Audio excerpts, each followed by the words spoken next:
L'Atletico Pontigna è matematicamente in eccellenza, i biancorossi di De Filippis con il pareggio maturato a San Giovanni in carico per 1-1 accedono quindi nel massimo campionato regionale mantenendo i 7 punti di vantaggio sul Roccasecca a 2 giornate dalla fine. Prima occasione per i padroni di casa che saranno costretti a disputare il play-out contro lo Sterparo da decidere chi giocherà in casa. Conclusione di sinistro che termina però sul fondo. È ancora il San Giovanni in carico ad avere la seconda opportunità da rete. È Sabetta al quarto d'ora ad andare via sul lato di destra, prova a mettere il pallone al centro, palla che si perde sul fondo. Atletico Pontigna che inizia a maturare al minuto numero 16 della prima frazione di gioco. Cross che arriva dalla parte di sinistra del campo, conclusione al volo, alta sopra la traversa.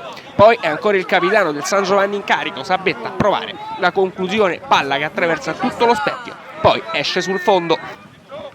Atletico Pontigna che alza i giri del proprio motore intorno al 24esimo di gioco. La formazione di De Filippis gioca un buon possesso palla, para all'interno poi dell'area di rigore con conclusione dalla distanza che termina tra le braccia del portiere dei padroni di casa. Conclusione alta sopra la traversa poco dopo, mentre il vantaggio arriva al 37esimo, colpo di testa di Esposito, portiere ospite battuto e 0-1 in favore dell'Atletico Pontigna che passa così in vantaggio.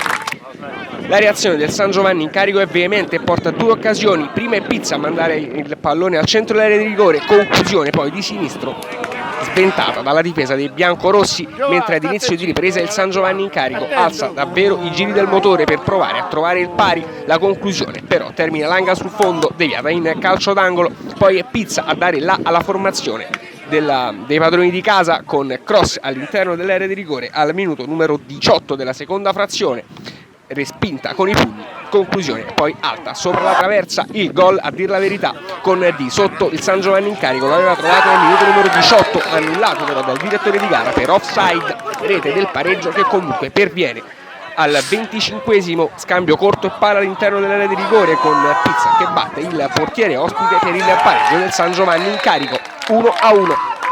Match in cui poi sostanzialmente non accade più nulla fino al triplice fischio e alla festa dell'Atletico Pontigna di De Filippis che vola matematicamente in campionato di eccellenza.